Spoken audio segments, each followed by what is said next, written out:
Livro 5. Sócrates. Reponto, pois, uma tal forma de governo boa e correta, tanto para a cidade como para o homem, e julgo as outras más e defeituosas, se aquela for correta, quer objetiva em administração das cidades, quer a organização do caráter no indivíduo. Estas formas de governo são representativas de 4 modalidades de vícios. Glauco, de quais? Eu ia apresentá-las pela ordem em que acredito que se formam umas das outras, quando Polemarco, que se encontrava sentado atrás de Adimanto, agarrou este último pelo ombro, puxou-o pela túnica, e inclinando-se, falou-lhe em voz baixa algumas palavras das quais só foi possível ouvir o seguinte: Polemarco, vamos permitir que ele prossiga? Adimanto, de jeito nenhum. Sócrates, a quem vós não quereis permitir que prossiga? Adimanto, só pode ser a ti. Sócrates, e por que motivo?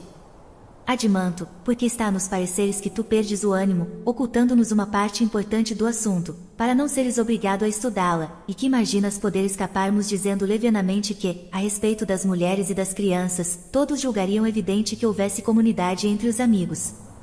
Sócrates, por acaso eu não o disse, e com razão, Adimanto? Adimanto, sim, certamente.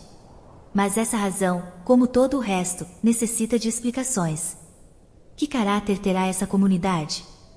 Pois há muitas possíveis. E necessário esclarecer qual é aquela que te queres referir. Faz muito tempo que aguardamos que nos fales acerca da procriação dos filhos, como se processará e como, após o nascimento, eles deverão ser educados, e que expliques sobre a comunidade das mulheres e das crianças a que te referes. Porque estamos convencidos de que a resolução que será tomada a esse respeito acarretará importantes consequências.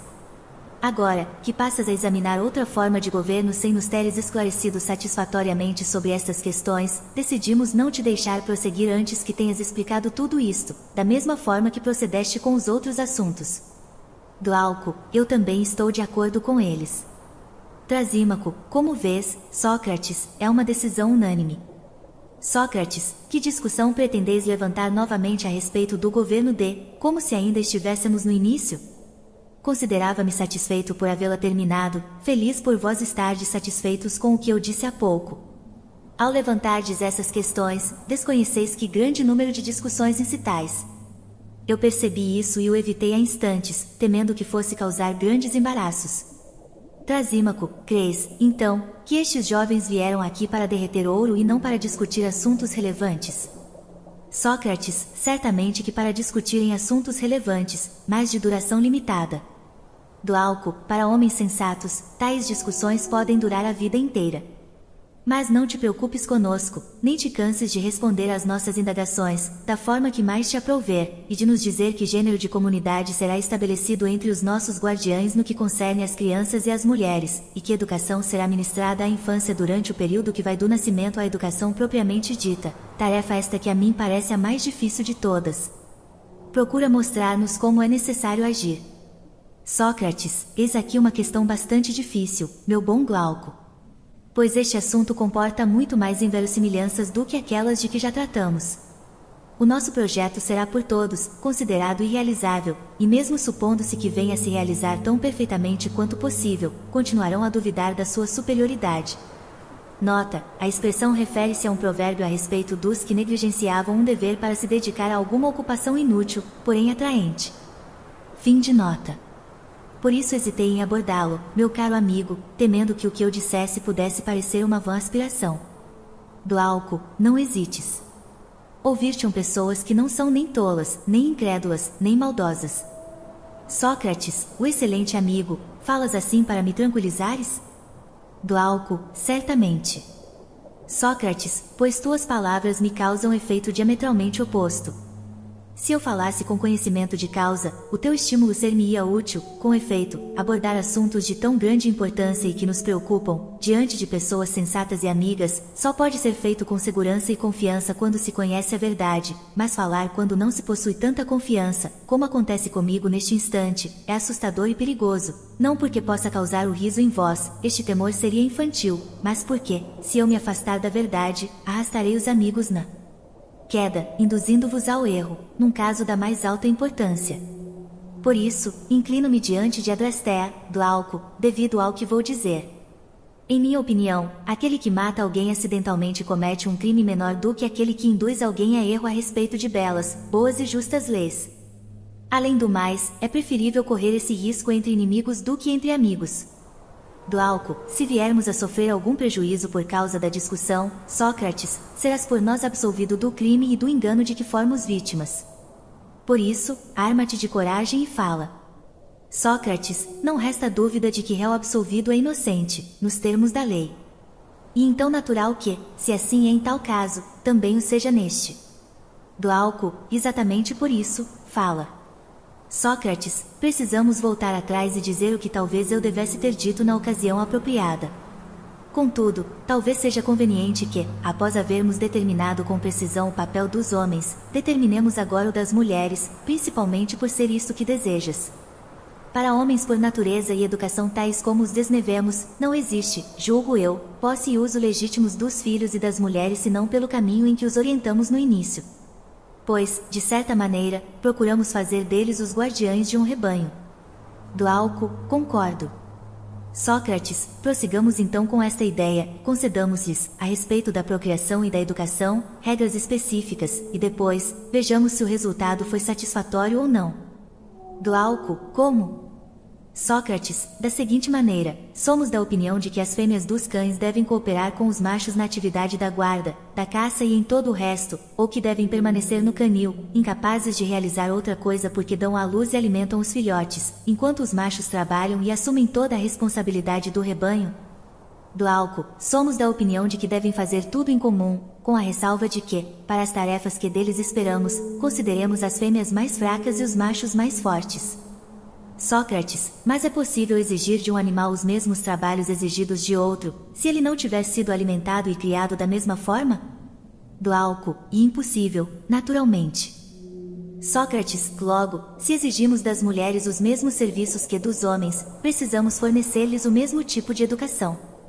Glauco, com certeza. Sócrates, nós ensinamos música e ginástica aos homens. Glauco, é verdade. Sócrates, consequentemente, deve-se ensinar estas duas artes às mulheres, e também o que concerne à guerra, e exigir-lhes os mesmos desempenhos. Glauco, isso é decorrência do que estás dizendo. Sócrates, é possível, porém, que, no que diz respeito ao uso transmitido, várias dessas coisas pareçam ridículas, se passarmos da palavra à ação. Glauco, certamente. Sócrates, e qual tu julgas mais ridícula? Com certeza, é o fato de as mulheres se exercitarem nuas nos ginásios, junto com os homens, e não apenas as jovens, mas também as velhas, da mesma forma que esses velhos, enrugados e de aspecto pouco agradável, que continuam com seus exercícios de ginástica. Glauco, por Zeus. Seria por demais ridículo, ao menos de acordo com os nossos costumes. Sócrates, no entanto, já que estamos discutindo isso, não devemos temer o riso dos gracejadores, que falam mal de tudo e todos, quando houver uma tal mudança no que concerne aos exercícios do corpo, à música, e principalmente, ao porte das armas e à equitação. Glauco, tens razão. Sócrates, então, visto que já entramos no assunto, precisamos avançar até as dificuldades que a lei apresenta, após termos pedido aos gracejadores que renunciem ao seu papel e sejam sérios e lhes termos lembrado que não está distante o tempo em que os gregos acreditavam, como ainda acredita a maioria dos bárbaros, que a visão de um homem nu é um espetáculo vergonhoso e ridículo, e que, quando os exercícios de ginástica foram praticados pela primeira vez pelos atenienses, depois pelos lacedemônios, os cidadãos de então tiveram a oportunidade de zombar de tudo isso. Não crees? Glauco, sim, creio. Sócrates, mas quando lhes pareceu que era mais conveniente estar nu do que vestido ao praticar todos esses exercícios, o que lhes parecia ridículo na nudez foi eliminado pela razão, que acabava de descobrir onde estava o melhor. E isso provou como é insensato aquele que julga ridícula outra coisa que não seja o mal, que tenta excitar o riso tomando para objeto das suas zombarias outro espetáculo que não seja a loucura e a perversidade ou que busque com seriedade um objetivo de beleza que seja diferente do bem. Glauco, nada mais certo. Sócrates, mas não precisamos começar por reconhecer a possibilidade ou não do nosso projeto e permitir a quem quiser, homem zombeteiro ou sisudo, que ponha em discussão, se na raça humana, a fêmea é capaz de realizar todos os trabalhos do macho, ou nenhum, ou então alguns e não outros, e perguntar a qual destas classes pertencem às atividades da guerra? Um tão belo início não nos levaria à mais bela das conclusões? Glauco, evidentemente que sim. Sócrates, queres que sejamos nós a iniciar a discussão, a fim de não sitiar uma fortaleza deserta? Glauco, nada nos impede. Sócrates, falemos, então, como falariam os nossos adversários, ó Sócrates e Glauco, não é necessário que outros vos façam objeções, efetivamente, vós mesmas admitistes, ao lançardes os alicerces da vossa cidade, que cada um devia dedicar-se apenas à única tarefa adequada à sua natureza. Glauco, sim, admitimos. Sócrates, é possível que o homem não seja tão diferente da mulher por natureza? Glauco, como não poderia ser tão diferente? Sócrates, portanto, é conveniente estipular a cada uma tarefa diferente, de acordo com a sua natureza. Glauco, com certeza. Sócrates, então, não estareis agora enganados e não caireis em contradição ao afirmardes que homens e mulheres devem desempenhar as mesmas tarefas, embora tenham naturezas bem diferentes? Poderás, meu grande amigo, responder alguma coisa a isto? Glauco, assim de repente, não é fácil, mas terei de te pedir que esclareças também o significado, qualquer que seja, da nossa tese. Sócrates, essas dificuldades, Glauco, e muitas outras semelhantes, eu as previ há muito tempo, era por isso que hesitava em abordar a lei a respeito da posse e da educação das mulheres e das crianças. Glauco, por Zeus. Não é coisa fácil. Sócrates, claro que não. Mas, na verdade, um homem pode cair numa piscina ou no mar, embora nem por isso deixe de nadar. Glauco, sem dúvida. Sócrates, nós também devemos nadar e tentar sair incólumes da discussão, fortalecidos pela esperança de que talvez encontremos um golfinho para nos carregar ou algum outro meio de salvação. Glauco, assim parece. Sócrates, vejamos então se encontramos uma saída. Concordamos em que uma diferença de natureza acarreta uma diferença de funções, e também, que a natureza da mulher difere da do homem. E agora, pretendemos que naturezas diferentes devem desempenhar as mesmas funções. Não é disto que nos acusam?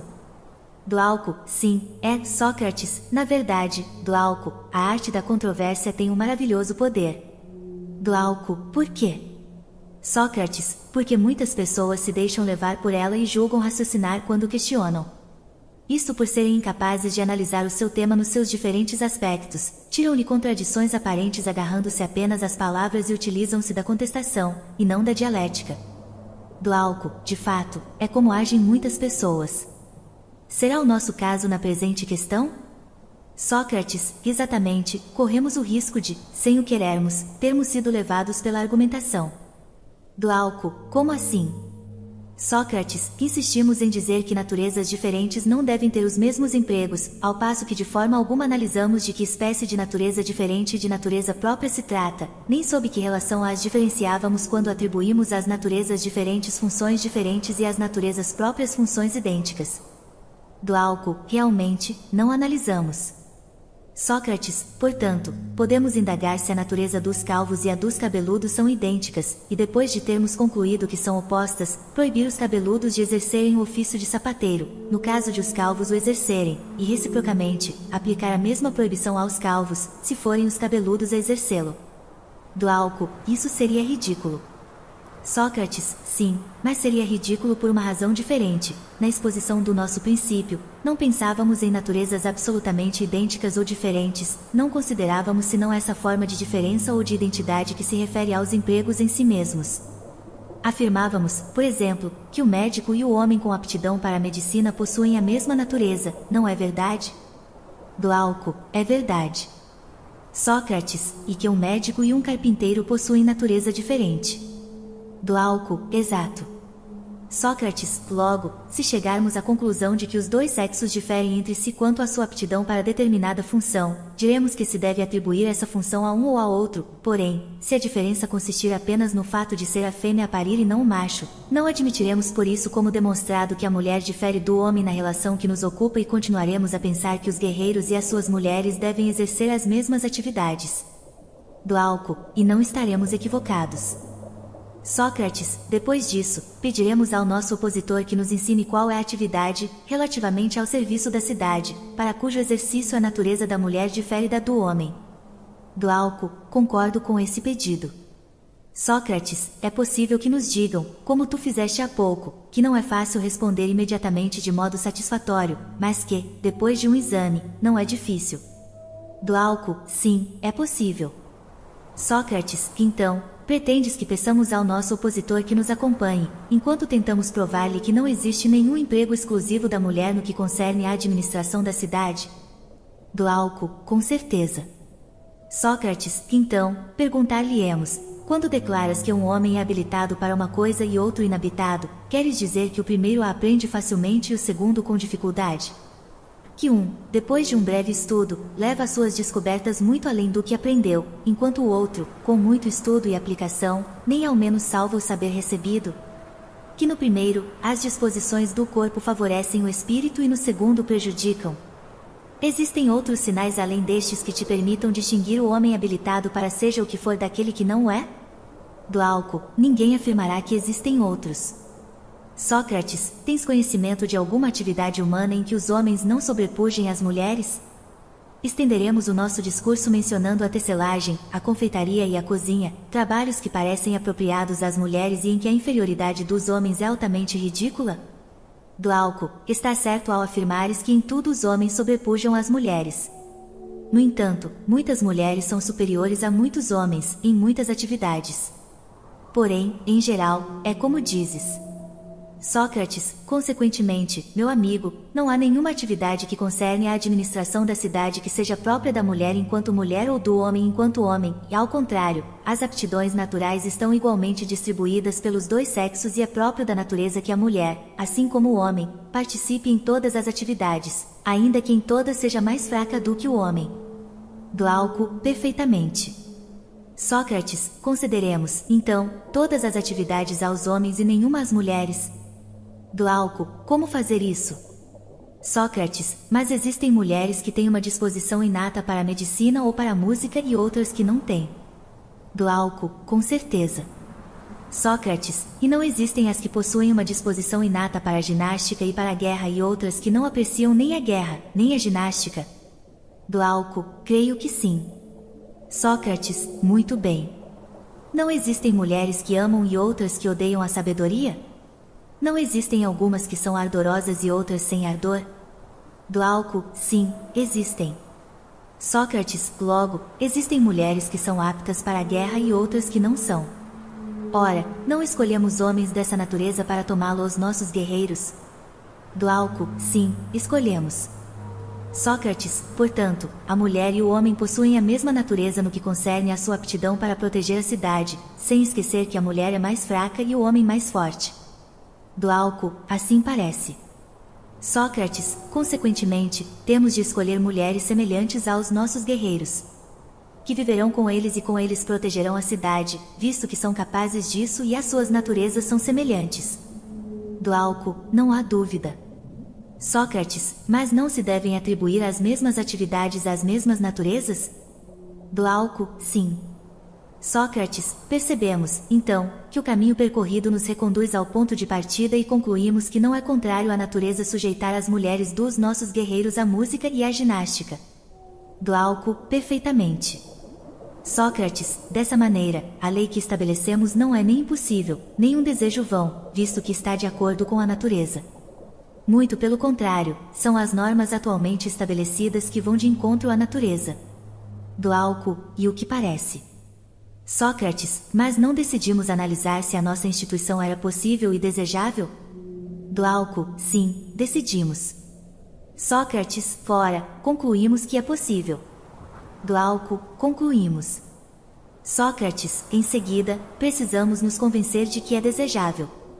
Glauco, evidentemente. Sócrates, a educação que formará as mulheres para o exercício da guerra não será diferente da que forma os homens, não é mesmo? Principalmente se seu objetivo for cultivar naturezas idênticas. Glauco, não será diferente. Sócrates, muito bem. Qual é a tua opinião sobre isto? Glauco, sobre o quê? Sócrates, admites que um homem pode ser melhor e outro pior ou considera-os todos iguais? Glauco, de forma alguma os considero iguais. Sócrates, e na cidade que fundamos, quais são, na tua opinião, os melhores, os guerreiros que receberam a educação por nós de escrita ou os sapateiros que foram instruídos na arte do calçado? Glauco, a tua pergunta é ridícula. Sócrates, mas os guerreiros não formam a elite dos cidadãos? Glauco, formam. Sócrates, e as guerreiras não serão a elite das mulheres? Glauco, sim, também. Sócrates, e existe para uma cidade coisa mais valiosa do que possuir os melhores homens e as melhores mulheres? Glauco, não. Sócrates, mas isso não será o resultado da música e da ginástica aplicadas da forma que estipulamos? Glauco, sem dúvida. Sócrates, isso significa que estabelecemos uma lei não apenas possível, mas também desejável para a cidade. Glauco, sim. Sócrates, desta forma, as mulheres dos nossos guerreiros abandonarão as suas roupas, pois a sua virtude as substituirá, participarão da guerra e de todas as atividades relacionadas com a defesa da cidade, sem se ocupar de outra coisa. No serviço, atribuir-lhes-emos apenas a parte mais leve, devido à fraqueza de seus músculos. E a respeito daqueles que zombam das mulheres nuas, quando estiverem treinando para um jeito superior, não sabem do que zombam nem o que fazem. De fato, devemos sempre afirmar que o útil é belo e que só o nocivo é vergonhoso. Glauco, tens toda a razão. Sócrates, podemos afirmar que esta disposição da lei a respeito das mulheres é como uma onda que acabamos de escapar a nado. E não só conseguimos não submergir ao decidirmos que os nossos guerreiros e as nossas guerreiras devem fazer tudo em comum, mas também o nosso discurso demonstra que isso é ao mesmo tempo possível e vantajoso. Glauco, realmente, não é pequena a onda que acabas de escapar. Sócrates, não a julgarás grande quando vires a que vem em seguida. Glauco, mostra-me, então. Sócrates, penso que a essa lei e as precedentes se segue esta. Glauco, qual? Sócrates, todas as mulheres dos nossos guerreiros pertencerão a todos, nenhuma delas habitará em particular com nenhum deles. Da mesma maneira, os filhos serão comuns e os pais não conhecerão os seus filhos nem estes os seus pais. Glauco, esta é uma coisa bem mais inverossímil que o resto e que será dificilmente considerada possível e vantajosa. Sócrates, não creio que se possa contestar, no que se refere à vantagem, que a comunidade das mulheres e dos filhos seja um bem enorme, se for realizável, mas penso que, a respeito da sua execuibilidade, pode surgir profunda contestação. Glauco, um e outro aspecto podem muito bem ser contestados. Sócrates, estás querendo dizer que serei obrigado a enfrentar uma série de obstáculos. E eu que esperava evitar um, se tu reconhecesses a vantagem, e ter de discutir apenas a possibilidade. Glauco, sim, mas não soubeste mascarar a tua evasiva. Portanto, explica estes dois pontos. Sócrates, vejo que não há como fugir. Concede-me, porém, este favor, deixa que me despeça como esses preguiçosos que costumam se alimentar dos seus próprios pensamentos quando caminham sozinhos. Com efeito, esta espécie de pessoas não espera descobrir por que meios obterão o que desejam, rejeitando esta preocupação, a fim de não se fatigarem a deliberar sobre o possível e o impossível, supõem que possuem o que querem, arranjam o resto como lhes agrada e comprazem-se em enumerar tudo o que farão depois do êxito, tomando assim a sua alma, já sobremaneira preguiçosa, ainda mais preguiçosa. Muito bem. Também eu me rendo à preguiça e pretendo prorrogar para mais tarde a questão de saber como o meu projeto é exequível. Para o momento, julgo-o exequível e vou analisar, se me permites, as atitudes que tomarão os magistrados quando ele for aplicado e provar que nada será mais vantajoso do que a sua aplicação para a cidade e para os guerreiros. E isto o que tentarei analisar contigo, em primeiro lugar, veremos em seguida a outra questão, se concordares. Glauco, claro que concordo. Começa. Sócrates, acredito que os magistrados e os seus auxiliares, se forem dignos de seus nomes, quererão, estes, fazer o que lhes for mandado, e aqueles, mandar, conformando-se às leis ou inspirando-se nelas nos casos que deixarmos à sua ponderação. Glauco, e natural. Sócrates, logo, tu, o seu legislador, da mesma forma que escolheste os homens, escolherás as mulheres, reunindo tanto quanto possível as naturezas semelhantes. Ora, aquelas e aqueles que tiveres escolhido, tendo domicílio comum, tomando em comum as suas refeições e não possuindo nada de seu, estarão sempre juntos, e encontrando-se misturados nos exercícios do ginásio e em tudo o que concerne ao resto da educação, serão levados por uma necessidade natural a formar uniões. Não julgas isto necessário? Glauco, não uma necessidade geométrica, mas amorosa, que é mais forte do que a primeira para convencer e conduzir a massa dos homens. Sócrates, tens razão. Mas, Glauco, formar uniões ao acaso ou cometer erros do mesmo gênero seria uma impiedade numa cidade feliz, e os líderes não a suportariam. Glauco, com certeza não seria justo. Sócrates, e então evidente que, depois disto, celebraremos casamentos tão sagrados quanto pudermos. E os mais sagrados serão os mais vantajosos. Glauco, sem dúvida. Sócrates, mas como serão os mais vantajosos, Glauco? Vejo na tua casa cães de caça e um grande número de nobres aves. Por Zeus! Prestaste alguma atenção às suas uniões e à maneira como procriam? Glauco, que queres dizer? Sócrates, em primeiro lugar, entre esses animais, embora todos sejam de boa raça, não existem aqueles que são ou se tomam superiores aos outros? Glauco, existem. Sócrates, pretendes ter filhotes de todos ou só te interessa ter dos melhores? Glauco, dos melhores. Sócrates, dos mais novos, dos mais velhos ou dos que estão na flor da idade? Glauco, dos que estão na flor da idade. Sócrates, e não crees que, se a procriação não se realizasse dessa maneira, a raça dos teus cães e das tuas aves degeneraria muito? Glauco, é verdade. Sócrates, mas qual é a tua opinião sobre os cavalos e os outros animais? O que acontece com eles é diferente. Glauco, não. Pois seria absurdo. Sócrates, meu caro amigo. De que extraordinária superioridade deverá ser possuidores os nossos líderes, se o mesmo se passar em relação à raça humana? Glauco, sem dúvida que se passa o mesmo. Mas por que dizes isso? Sócrates, porque eles necessitarão empregar uma grande quantidade de remédios. Ora, um médico medíocre parece nos bastar quando a doença não exige remédios e é passível de ceder apenas com um simples regime. Ao contrário, quando exige remédios, sabemos que é necessário um médico mais capacitado. Glauco, é verdade. Mas onde pretende chegar? Sócrates, a isto, é possível que os nossos governantes se vejam obrigados a empregar largamente a mentira e o engano para o bem dos governados, e já afirmamos que tais práticas eram úteis sob a forma de remédios. Glauco, e afirmamos uma coisa correta. Sócrates, e essa coisa será muito mais correta no que concerne aos casamentos e à propagação dos filhos. Glauco, como assim? Sócrates, de acordo com os nossos princípios, é necessário tornar as relações muito frequentes entre os homens e as mulheres de elite, e ao contrário, bastante raras entre os indivíduos inferiores de um e outro sexo. Além do mais, é necessário educar os filhos dos primeiros, e não os dos segundos, se quisermos que o rebanho atinja a mais elevada perfeição. E todas estas medidas deverão manter-se secretas, salvo para os magistrados, a fim de que, tanto quanto possível, a discórdia não insinue entre os guerreiros. Glauco, muito bem. Sócrates, assim, proporcionaremos festividades onde reuniremos noivos e noivas, com acompanhamento de sacrifícios e hinos, que os nossos poetas comporão em honra dos casamentos celebrados. A respeito do número de casamentos, deixaremos aos magistrados a incumbência de fixá-lo, de forma que mantenham o mesmo número de homens, tendo em conta as perdas causadas pela guerra, as doenças e outros acidentes, e que a nossa cidade, na medida do possível, não aumente nem diminua. Glauco, está certo. Sócrates, organizaremos uma engenhosa modalidade de sorteio, para que os indivíduos medíocres que forem recusados acusem, a cada união, a sorte, e não os magistrados. Glauco, perfeitamente. Sócrates, a respeito dos jovens que se tiverem distinguido na guerra ou em outra atividade, conceder-lhes-emos, além de outros privilégios e recompensas, uma maior liberdade de se unirem às mulheres, a fim de que a maioria das crianças possam ser geradas por eles.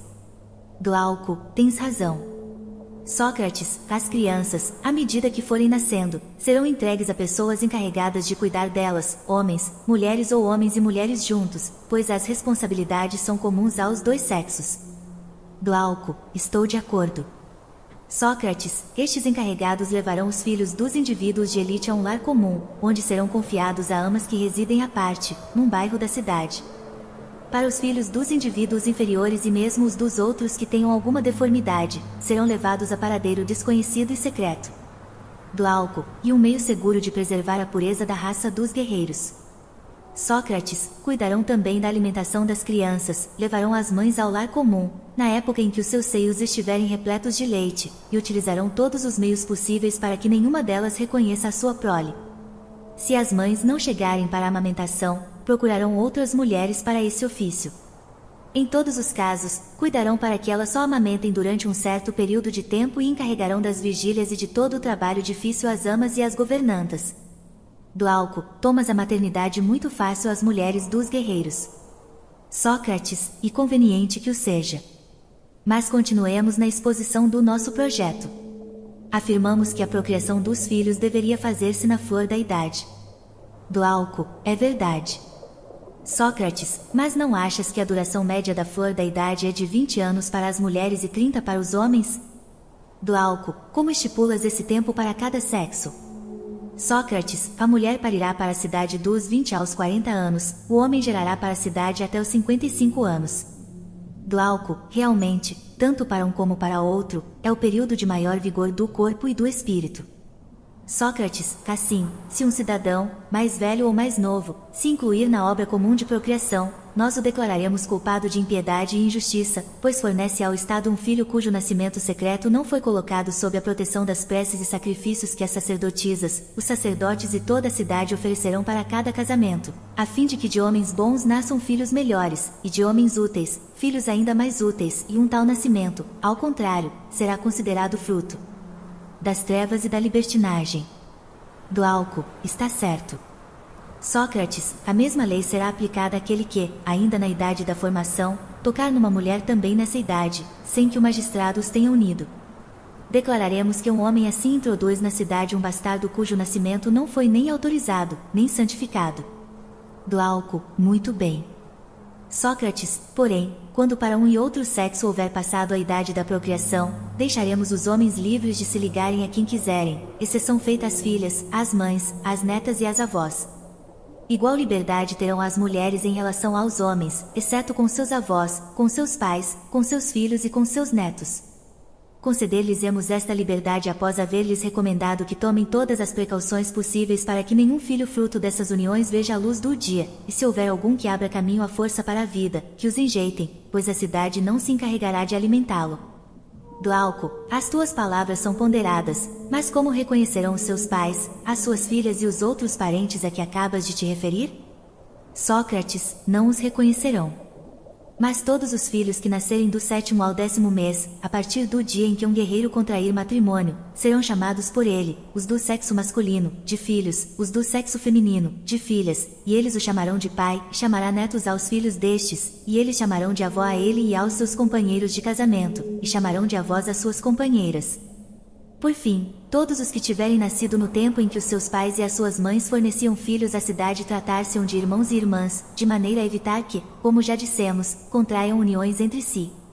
Contudo, a lei permitirá que irmãos e irmãs se unam se tal casamento for acertado pelo sorteio, e além disso, aprovado pela sacerdotisa. Glauco, muito bem. Sócrates, será assim, Glauco, a comunidade das mulheres e dos filhos entre os guerreiros da tua cidade. Que esta comunidade se harmonize com o resto da Constituição e seja altamente desejável, eis o que o nosso discurso deve agora demonstrar, não é assim? Glauco, e por Zeus. Sócrates, fora, como ponto de partida do nosso acordo, não devemos perguntar a nós mesmos qual é, na organização de uma cidade, o maior bem, aquele que o legislador deve visar ao elaborar as suas leis, e qual é também o maior mal. Em seguida, não se deve examinar se a comunidade que acabamos de descrever nos orienta para esse grande bem e nos afasta desse grande mal? Glauco, concordo plenamente. Sócrates, mas há maior mal para uma cidade do que aquele que a divide e a torna múltipla em vez de una?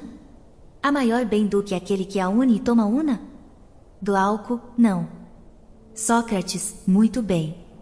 A união de prazer e dor não é um bem na cidade, quando, na medida do possível, todos os cidadãos se alegram ou sofrem igualmente com os mesmos acontecimentos, felizes ou infelizes.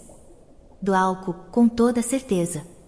Sócrates, e não é o egoísmo destes sentimentos que a divide, quando alguns se afligem e os outros se alegram, por ocasião dos mesmos acontecimentos públicos ou particulares? Glauco, sem dúvida. Sócrates, e isso não é devido ao fato de os cidadãos não serem unânimes em pronunciar estas frases: isto me diz respeito, isto não me diz respeito, isto não tem nada a ver comigo? Glauco, sem sombra de dúvida. Sócrates, por conseguinte, a cidade onde a maioria dos cidadãos diz, no que concerne às mesmas coisas, isto me diz respeito, isto não me diz respeito, esta cidade está excelentemente organizada? Glauco, com certeza que sim. Sócrates, e ela não se comporta como um único homem? Eu explico. Quando um dos nossos dedos recebe um ferimento, a comunidade do corpo e da alma, que forma uma única organização, experimenta uma sensação e totalmente e ao mesmo tempo sofre com uma das suas partes. Por isso dizemos que o homem tem dores no dedo.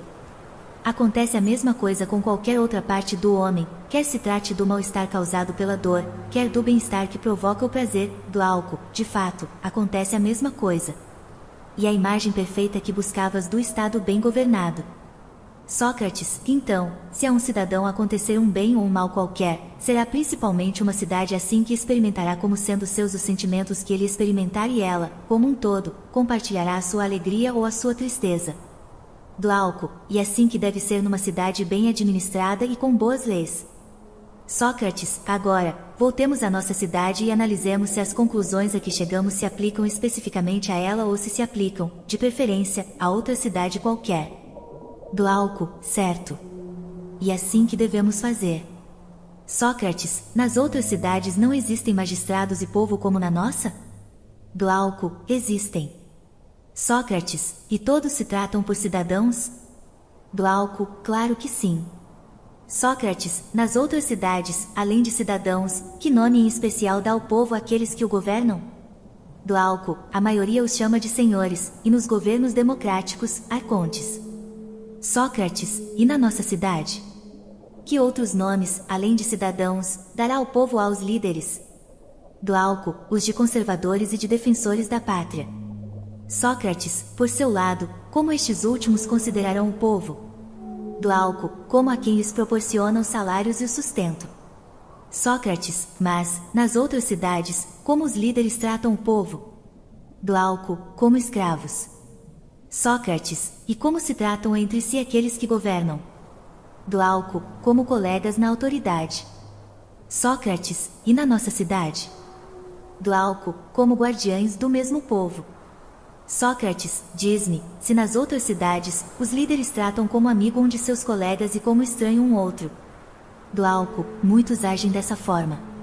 Sócrates, logo, pensam e dizem que se preocupam com os interesses do amigo e não com os do estranho. Glauco, é verdade.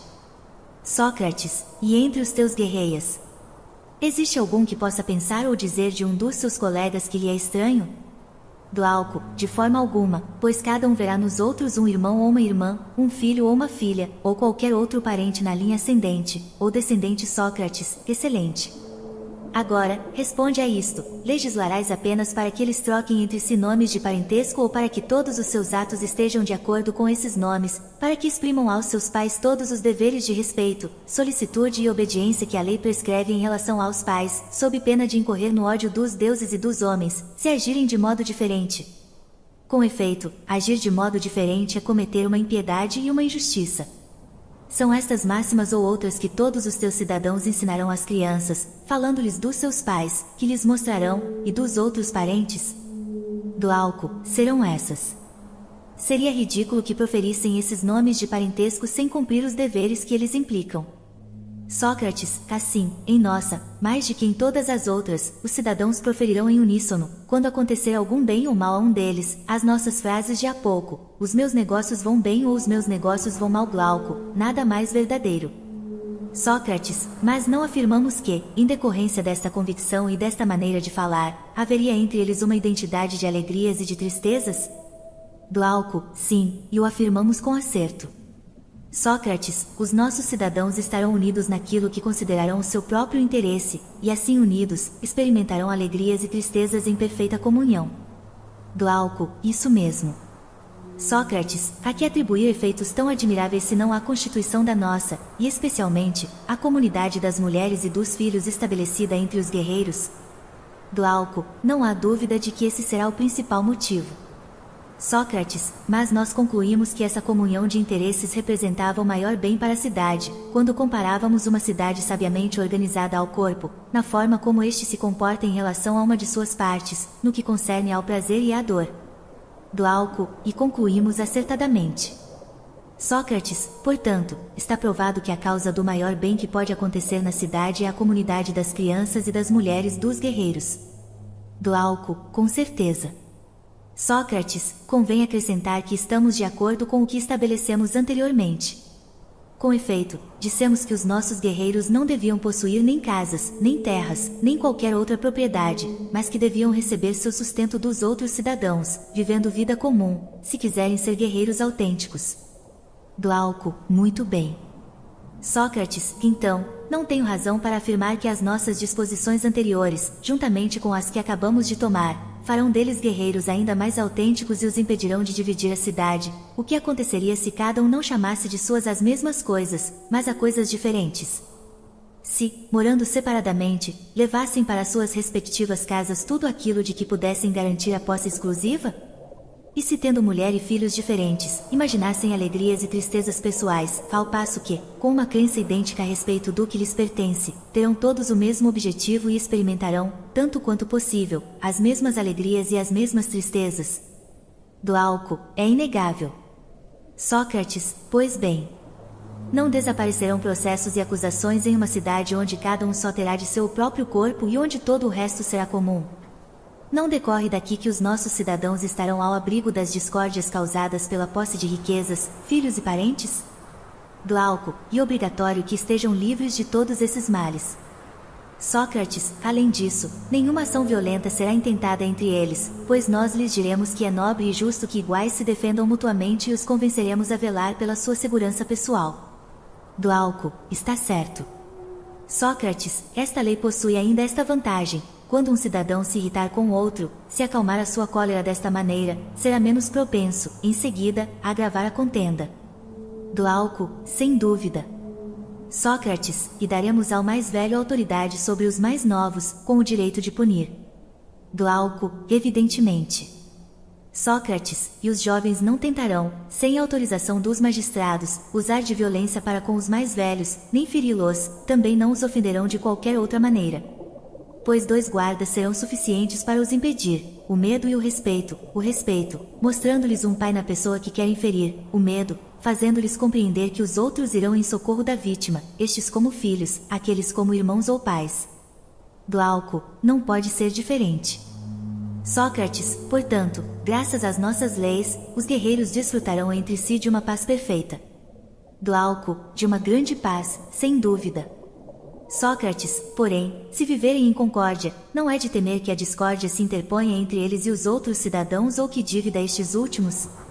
Glauco, certamente que não.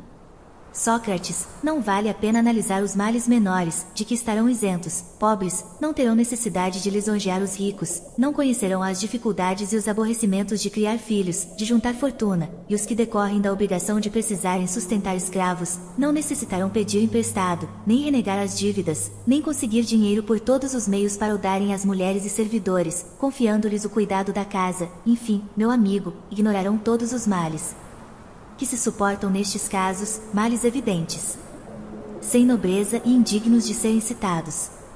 Glauco, de fato, evidentes até mesmo para um cego. Sócrates, ficarão livres de todas essas misérias e levarão uma vida mais feliz que a vida bem-aventurada dos campeões olímpicos. Glauco, como? Sócrates, os campeões olímpicos só desfrutam uma pequena parte da felicidade reservada aos nossos guerreiros. A vitória destes é mais bela e a sorte que o Estado lhes assegura, mais perfeita. A sua vitória é a salvação de toda a cidade, e como laurel, recebem, eles e os seus filhos, o alimento e tudo o que é necessário à existência. Enquanto viverem, a cidade confere-lhes privilégios, e depois da morte, terão uma sepultura digna deles. Glauco, são belíssimas recompensas. Sócrates, lembra-te de que alguém nos censurou há pouco por desprezarmos a felicidade dos nossos guerreiros, os quais, podendo possuir todos os bens dos outros cidadãos, não possuíam nada de seu? Respondemos, penso eu, que voltamos a analisar essa censura, se surgisse a oportunidade, que, de momento, pretendíamos formar guerreiros autênticos, tomar a cidade tão feliz quanto possível e não proporcionar a felicidade a apenas uma das classes que a compõem. Glauco, lembro-me disso. Sócrates, agora, que a vida dos guerreiros nos parece mais agradável e melhor do que a dos campeões olímpicos, poderemos considerá-la, sob qualquer aspecto, comparável à vida dos sapateiros, dos outros artesãos ou dos agricultores? Glauco, creio que não. Sócrates, convém repetir aqui o que então dizia, se o guerreiro buscar uma felicidade que faça dele algo diferente de um guerreiro, se uma condição modesta porém estável, e que é, julgamos nós, a melhor, não lhe bastar, se uma opinião louca e infantil o levar, por dispor do poder, a apoderar-se de tudo na cidade, saberá quanta verdadeira sabedoria demonstrou Hesíodo ao dizer que a metade é mais que o todo. Glauco, se quiser crer em mim, manter-se-á na sua condição. Sócrates, que então aprovas que haja comunidade entre mulheres e homens, tal como a propusemos, no que concerne à educação, aos filhos e à proteção dos outros cidadãos? Admites que as mulheres, quer fiquem na cidade, quer partam para a guerra, devem entrar de guarda com os homens, caçar com eles, como fazem as fêmeas dos cães, e unir-se tão completamente quanto possível a todos os seus trabalhos, que assim agirão de acordo e não contrariamente à natureza das relações entre fêmea e macho, na medida em que são feitos para viverem em comum? Glauco, admito. Sócrates, só falta analisar se é possível estabelecer na raça humana a comunidade que existe nas outras raças e como é isso possível. Glauco, adiantaste-te, pois eu ia falar-te disso. Sócrates. A respeito da guerra, penso que é bem evidente como a farão. Glauco, como? Sócrates, é claro que a farão em comum e se farão acompanhar dos filhos robustos, para que estes, como os filhos dos artesãos, vejam o que necessitarão fazer quando atingirem a idade adulta, além disso, a fim de que possam fornecer ajuda e serviço em tudo o que se refere à guerra e prestar assistência aos pais e às mães. Não notaste o que se faz nos ofícios, e por exemplo, quanto tempo os filhos de oleiros passam a ajudar e a ver trabalhar os seus pais, antes de se pôr à obra? Glauco, é claro que notei. Sócrates, os artesãos devem ter mais cuidado que os guerreiros na formação dos seus filhos pela experiência e tendo em vista o que convém fazer? Glauco, seria ridículo. Sócrates, por outro lado, todo animal luta mais corajosamente na presença da sua prole. Glauco, sim, mas existe o risco, Sócrates, de que, sofrendo um desses reveses que são frequentes na guerra, pereçam eles e os seus filhos, e o resto da cidade não possa recuperar-se de semelhante perda. Sócrates, tens razão. Mas achas que o nosso primeiro dever seja jamais expô-los ao perigo? Glauco, de jeito nenhum. Sócrates, muito bem. Se precisam enfrentar o perigo, não é no caso em que o sucesso possa torná-los melhores? Glauco, sim, evidentemente.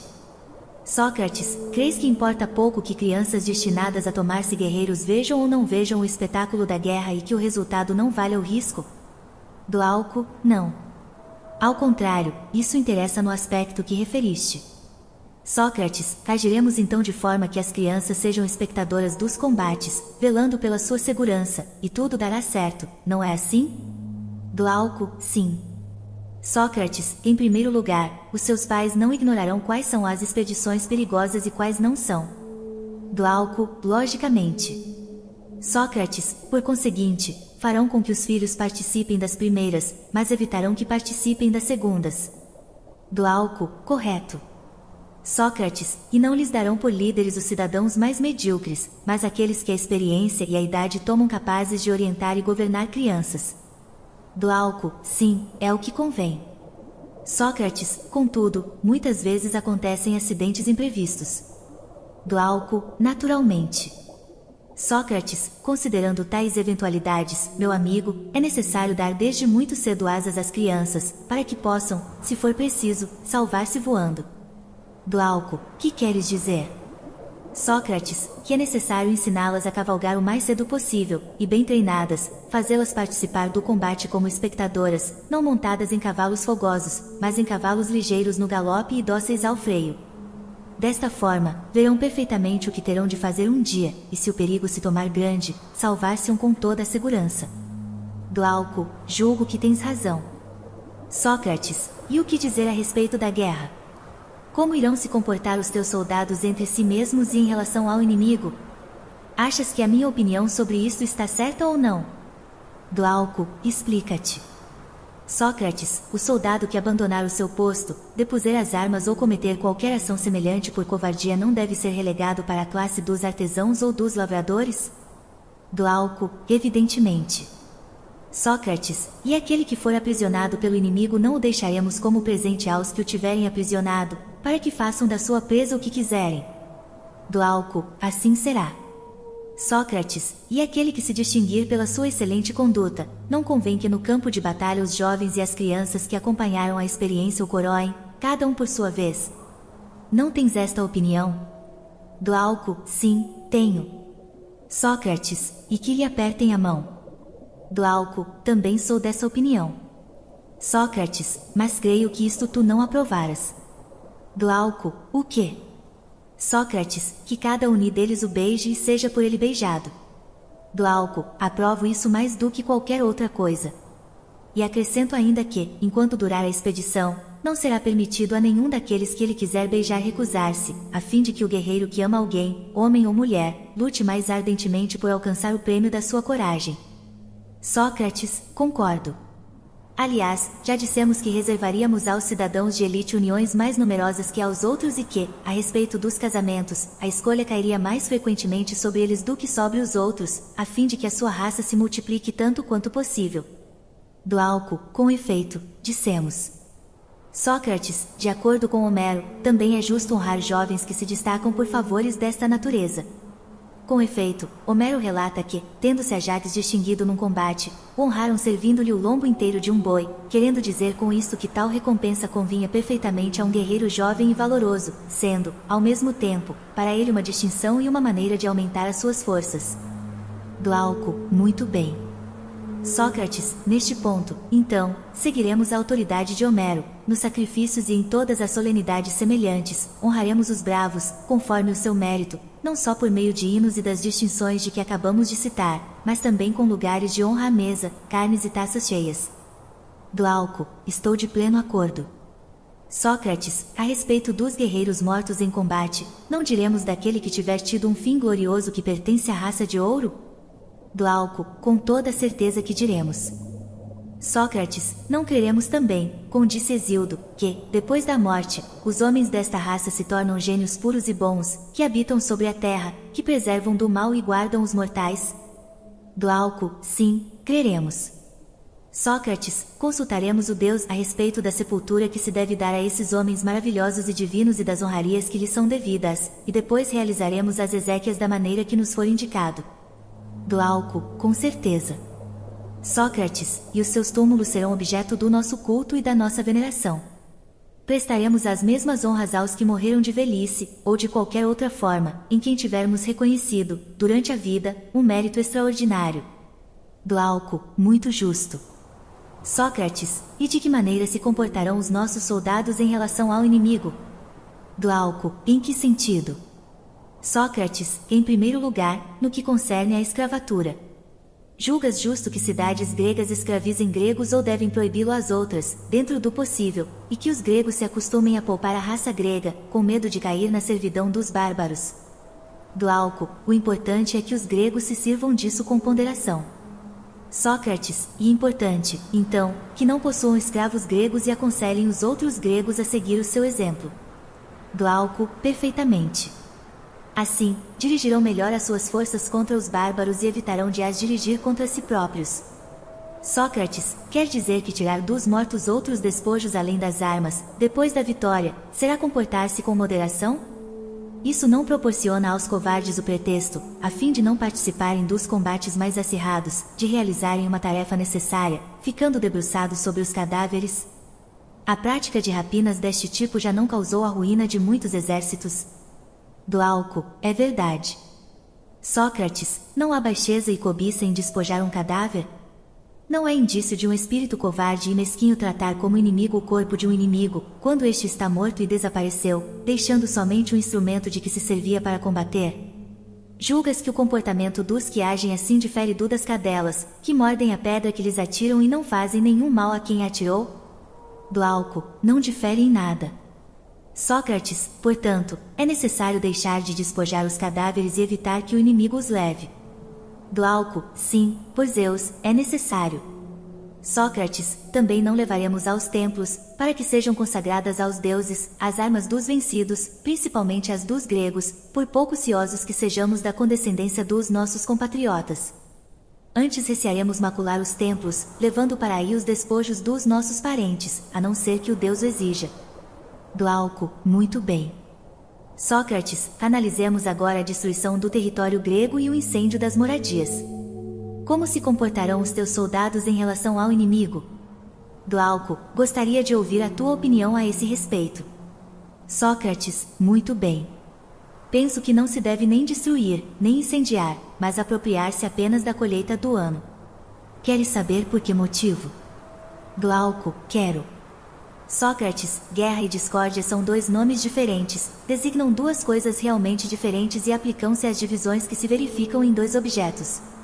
Eu afirmo que o primeiro desses objetos é o que pertence à família ou está ligado a ela e o segundo, o que pertence a outrem ou é estranho à família.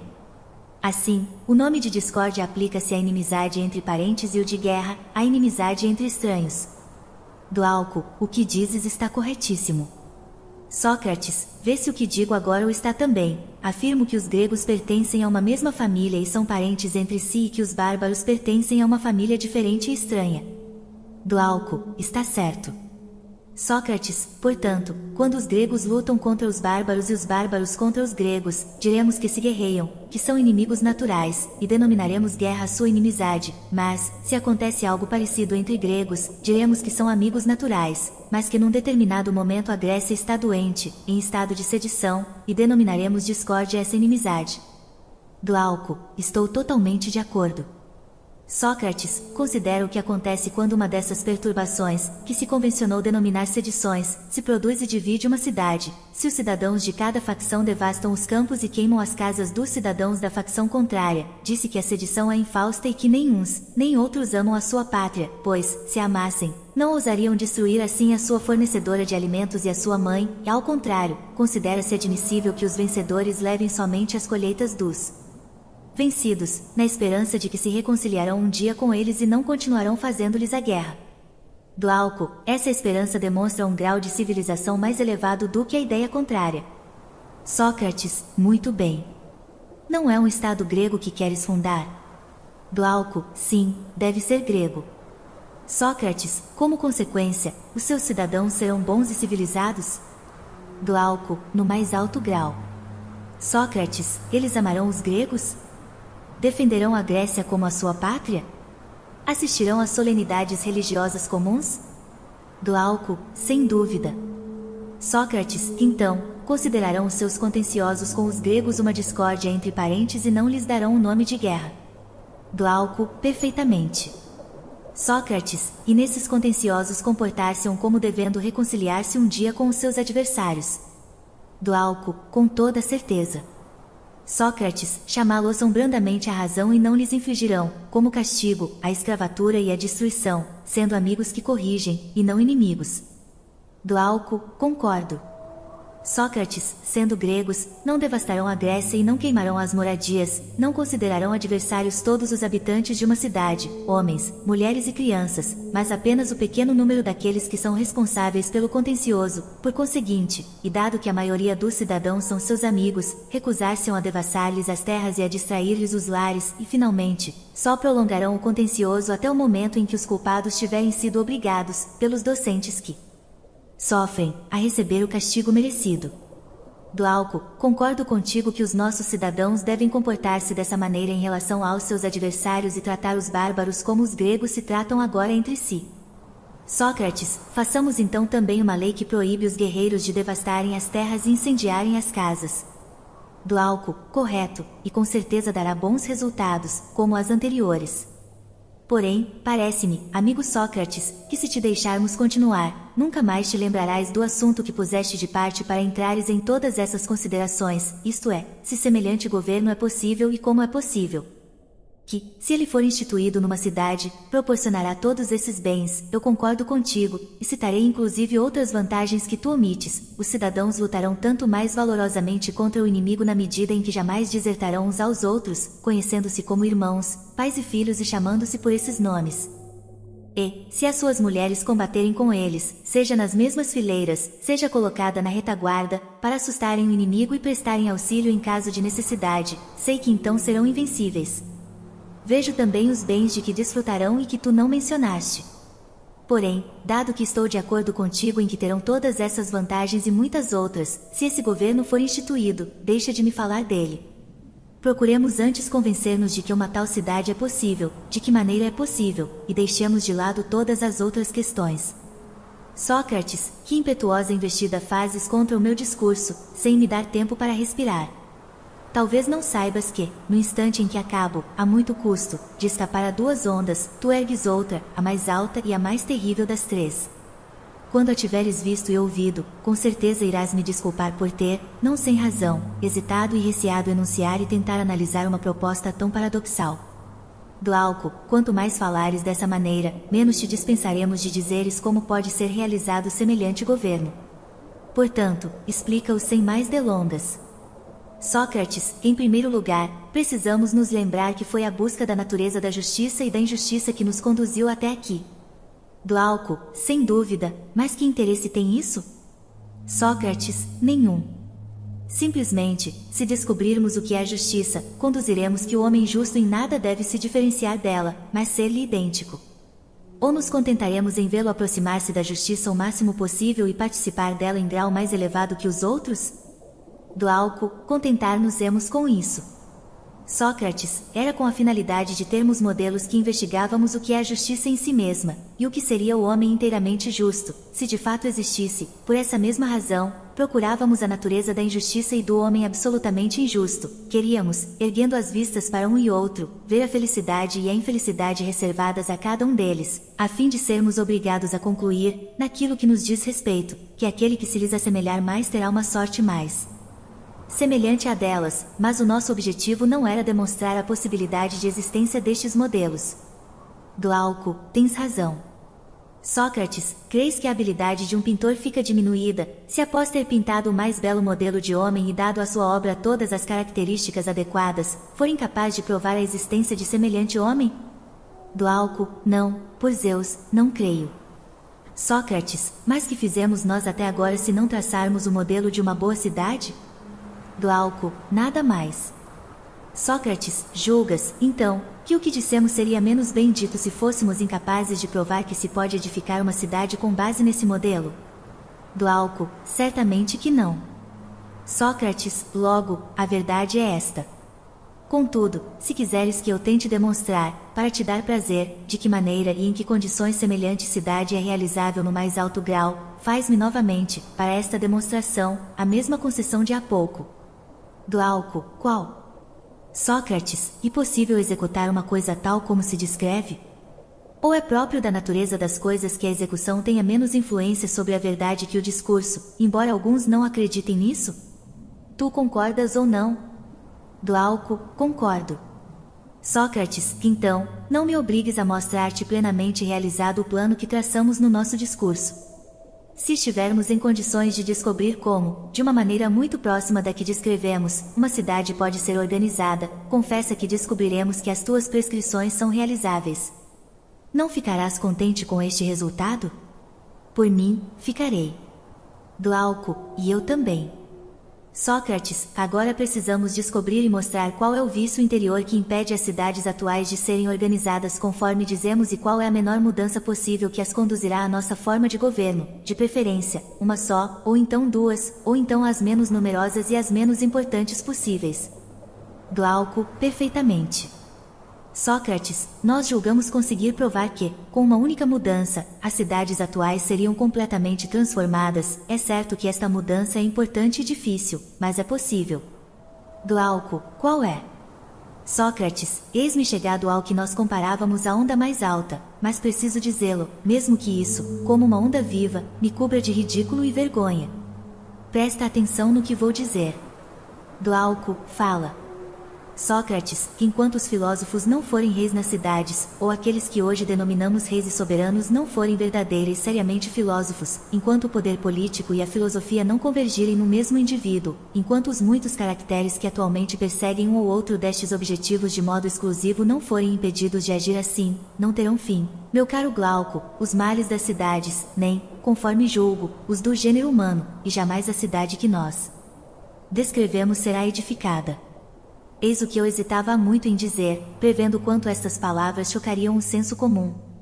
De fato, é difícil conceber que não haja felicidade possível de outra maneira, para o Estado e para os cidadãos.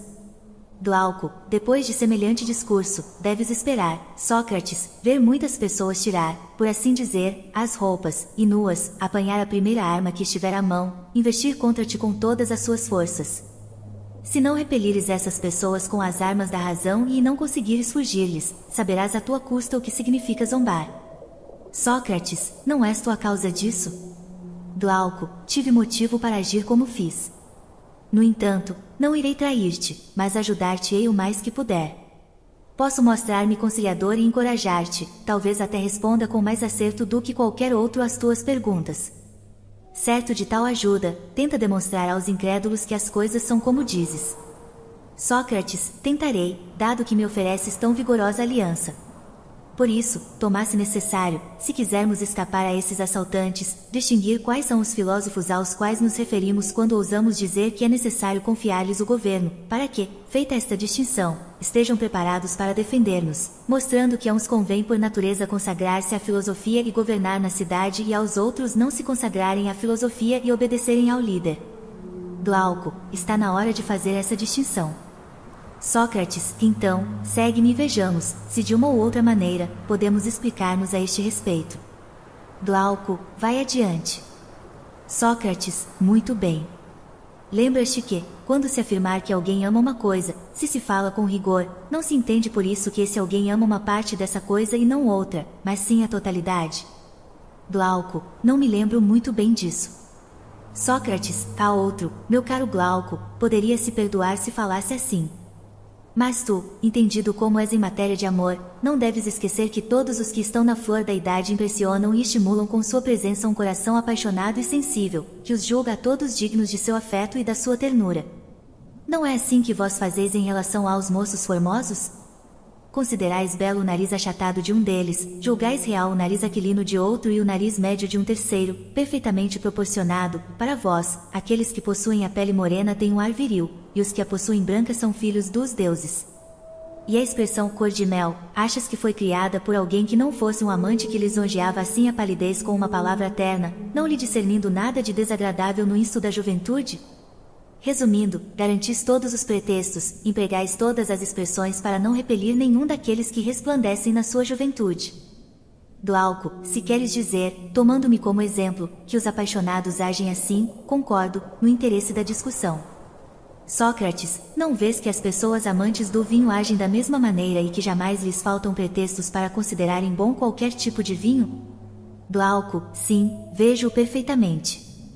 Sócrates, também vês, creio eu, que os ambiciosos, quando não podem obter o alto comando, comandam um terço da tribo, e quando não são honrados por pessoas de uma classe superior, contentam-se em sê-lo por pessoas de uma classe inferior, porque são ávidos de distinções, quaisquer que sejam. Glauco, perfeitamente. Sócrates, agora, responde-me, se dissermos de alguém que deseja uma coisa, afirmaremos com isso que a deseja na sua totalidade ou que só deseja dela isto e não aquilo? Glauco, que a deseja na sua totalidade. Sócrates, diremos, então, que o filósofo deseja a sabedoria, não nesta ou naquela das suas partes, mas no seu conto. Glauco, é verdade. Sócrates, não afirmaremos a respeito daquele que se mostra rebelde às ciências, principalmente se é jovem e ainda não distingue o que é útil do que não é, que é amigo do saber e filósofo, da mesma forma que não afirmaremos, de um homem que se mostra um complicado a respeito da alimentação, que tem fome ou que deseja determinado alimento, mas que não tem apetite a Glauco, sim, e teremos razão. Sócrates, mas aquele que deseja saborear toda a ciência, que se entrega alegremente ao estudo e nele se revela insaciável, a esse chamaremos, com razão, de filósofo, não é assim? Glauco, nesse caso, terás muitos estranhos filósofos, pois julgo-se-los todos os que apreciam os espetáculos, por causa do prazer que sentem em aprender, mas os mais bizarros a catalogar nessa classe são as pessoas ávidas em ouvir que, com certeza, não assistiriam a uma discussão como a nossa, mas que, como se tivessem alugado os ouvidos para escutarem todos os coros, correm às festas dionisíacas, não faltam nem as das cidades nem as dos campos. Denominaremos filósofos todos esses homens, tanto aos que demonstram entusiasmo em aprender semelhantes coisas, como os que estudam as artes inferiores. Sócrates, logicamente que não. Essas pessoas apenas aparentam ser filósofo. Glauco, quais são, então, na tua opinião, os verdadeiros filósofos? Sócrates, os que amam o espetáculo da verdade. Glauco, talvez tenhas razão. Mas que entendes por isso? Sócrates, não seria fácil de explicar a outra pessoa, mas creio que concordarás comigo nisto. Glauco, em que? Sócrates, visto que o belo é o contrário do feio, trata-se de duas coisas distintas. Glauco, claro. Sócrates, e visto que são duas coisas distintas, cada uma delas é uma? Glauco, sim, é, Sócrates, acontece a mesma coisa com o justo e o injusto, o bom e o mal e todas as outras formas. Cada uma delas, tomada em si mesma, é una, e porém, dado que entram em comunidade com ações, corpos e entre si mesmas, revestem mil formas que parecem multiplicá-las. Glauco, tens razão. Sócrates, e neste sentido que eu diferencio, de um lado, os que amam os espetáculos, as artes e são homens práticos, e de outro, aqueles a quem nos referimos no nosso discurso, os únicos a quem com razão podemos denominar filósofo. Glauco, em que sentido?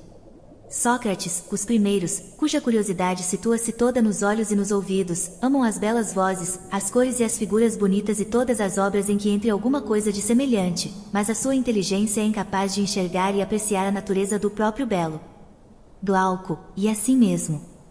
Sócrates, mas não são raros aqueles que são capazes de se elevar até a essência do próprio belo? Glauco, bastante raros. Sócrates, aquele que conhece as coisas belas, mas não conhece a beleza em sua essência e não é capaz de seguir aos que poderiam levá-lo a esse conhecimento, parece-te que vive sonhando ou acordado? Vê bem, sonhar não é, quer se esteja dormindo, quer acordado, tomar a aparência de uma coisa pela própria coisa? Glauco, sem dúvida que sonhar é isso. Sócrates, contudo, aquele que acredita que o belo existe em si mesmo, que pode admirá-lo na sua essência e nos objetos que nele participam, que nunca toma as coisas belas pelo belo nem o belo pelas coisas belas, parece-te que este vive acordado ou sonhando? Glauco, acordado, sem dúvida. Sócrates, então, não afirmaríamos com razão que o seu pensamento é igual a conhecimento, visto que sabe, ao passo que o do outro é igual à opinião, visto que julga sobre aparências? Glauco, sem dúvida. Sócrates, porém, se este último, que, conforme nós achamos, julga pelas aparências, e por isso, não conhece, se exaltasse conosco e contestasse a veracidade da nossa afirmação, não teríamos nada a dizer-lhe para acalmá-lo e convencê-lo serenamente, ocultando-lhe ao mesmo tempo que está doente? Glauco, seria necessário acalmá-lo. Sócrates, muito bem. Vê o que diríamos a ele. Ou, antes, querias que o interrogássemos, garantindo-lhe que de modo nenhum cobiçamos os conhecimentos que possa ter, e que, ao contrário, gostaríamos de nos convencermos de que ele sabe alguma coisa. Mas, perguntar-lhe-íamos, diz-me, aquele que sabe, sabe alguma coisa ou nada? Glauco, responde tu por ele. Glauco, responderei que sabe alguma coisa. Sócrates, que é ou que não é? Glauco, que é. Com efeito, como saber o que não é? Sócrates, nesse caso, sem nos alongarmos muito em nossa análise, sabemos sem sombra de dúvida o seguinte: o que é em todos os modos, de todos os modos, pode ser conhecido e o que não é de nenhum modo pode ser conhecido. Glauco, sim, sabemos sem sombra de dúvida. Sócrates, mas, se existisse uma coisa que fosse e não fosse ao mesmo tempo, não ocuparia o meio entre o que é de todos os modos e o que não é de modo nenhum? Glauco, sim, ocuparia esse meio. Sócrates, logo, se o conhecimento incide sobre o ser, e necessariamente, a ignorância sobre o não ser, faz-se necessário descobrir, para o que ocupa o meio entre o ser e o não ser, um intermediário entre a ciência e a ignorância, supondo-se que exista algo do gênero. Glauco, sem dúvida. Sócrates, mas algo do gênero é a opinião? Glauco, com certeza. Sócrates, e uma faculdade distinta da ciência ou idêntica a ela? Glauco, e uma faculdade distinta. Sócrates, então, a opinião e a ciência possuem objetivos diferentes. Glauco, assim é. Sócrates, e a ciência, incidindo por natureza sobre o ser, tem por objetivo saber que ele é o ser. Julgo que deva explicar uma coisa. Glauco, qual? Sócrates, afirmo que as faculdades são uma espécie de seres que nos habilitam a realizar as operações que nos são próprias. Por exemplo, a visão e a audição são faculdades. Compreendes o que entendo por este nome genérico? Glauco, compreendo. Sócrates, ouve, então, qual é meu conceito de faculdades? Não vejo nelas nem cor, nem forma, nem nenhum desses atributos que possuem muitas outras coisas e que as tomam diferentes umas das outras. Não considero em cada faculdade senão o seu objetivo e os efeitos que produz. Por este motivo, dei a todas o nome de faculdades e considero idênticas as que possuem o mesmo objetivo e produzem os mesmos efeitos, diferentes aquelas cujo objetivo e cujos efeitos são diferentes. Mas tu, como fazes? Glauco, da mesma forma. Sócrates, então, continuemos, meu grande amigo. Situas a ciência no número das faculdades ou em outra categoria? Glauco, situo-a no número das faculdades. Considero-a até a mais elevada de todas. Sócrates, e a opinião? Tu a situas também entre as faculdades? Glauco, sim, porque a opinião é a faculdade que nos permite julgar pela aparência. Sócrates, mas ainda há pouco dizias que a ciência e a opinião são duas coisas diferentes. Glauco, sem dúvida. E como poderia um homem sensato confundir o que é infalível com aquilo que não é? Sócrates, então, está claro que distinguimos a opinião da ciência. Glauco, sim. Sócrates, portanto, cada uma tem, por natureza, um objetivo diferente. Glauco, necessariamente. Sócrates, o objetivo da ciência não é conhecer o que é, exatamente tal como é. Glauco, sim. Sócrates, e o propósito da opinião não é julgar pelas aparências. Glauco, sim. Sócrates, mas a opinião conhece aquilo que a ciência conhece? Uma mesma coisa pode ser ao mesmo tempo objetivo da ciência e da opinião, ou isso é impossível? Glauco, e impossível. Com efeito, se faculdades diferentes possuem por natureza objetivos diferentes, se por outro lado, ciência e opinião são duas faculdades diferentes, disto decorre que o objetivo da ciência não pode ser o mesmo da opinião. Sócrates, logo, se o objetivo da ciência é o ser, o da opinião será algo diferente do ser? Glauco, algo diferente. Sócrates, mas a opinião pode incidir sobre o não ser? Ou é impossível saber por ela o que não é? Raciocina, aquele que opina, opina sobre alguma coisa ou é possível opinar e não opinar sobre nada? Glauco, e impossível. Sócrates, portanto, aquele que opina, opina sobre determinada coisa? Glauco, sim. Sócrates, e o não ser alguma coisa? Não é, antes, uma negação da coisa? Glauco, com certeza.